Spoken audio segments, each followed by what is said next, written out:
On a summer day in 1939, the music-loving folks of Bean Blossom, Indiana, gathered at the town's filling station as a man played amplified records from his truck, the sounds spilling from the speakers into the streets.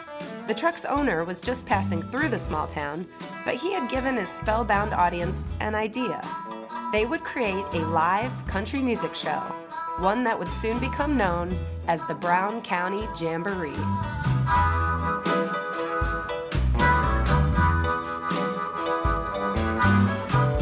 Their first show was modest. In the filling station parking lot, organizers set up just one lone microphone on a stand, accompanied by a small amplifier.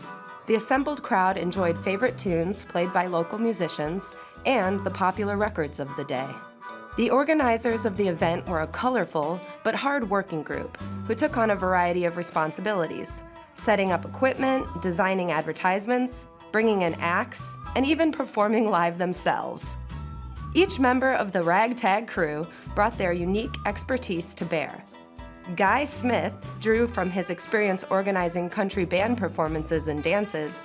Denzel Ragdale, or the Silver Spur as he was known, took on the role of sound man and promoter, equipping a series of ballyhoo cars to advertise the free show, with horn speakers on the roof and a brightly painted Brown County Jamboree on the sides.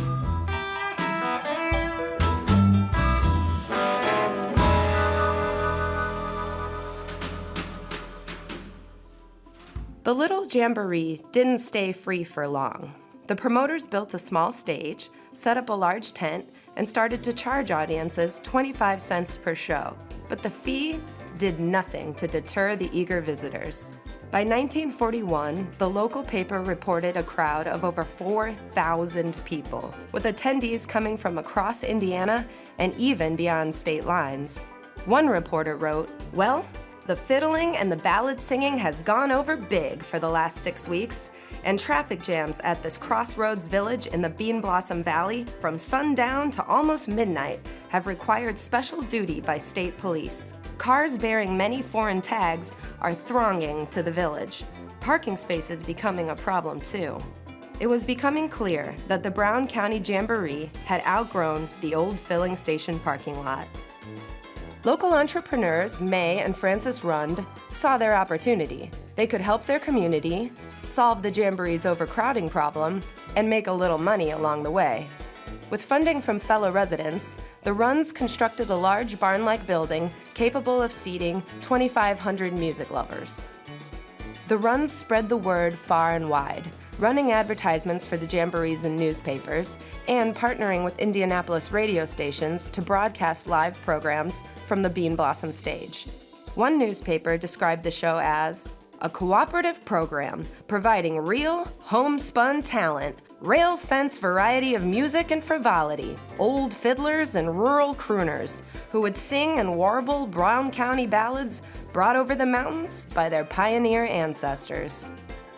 The crowds continued to grow, even as rationing during World War II limited the availability of gasoline for visiting motorists.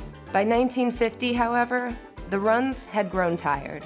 After a decade of hosting the Brown County Jamboree, they were looking for a new owner to reinvigorate the shows. Fortunately, that savior would come. He was a stranger to the town, but not to its people. Bill Monroe, star of the Grand Ole Opry and the father of bluegrass, would make the humble town of Bean Blossom an internationally known destination for lovers of bluegrass and country music.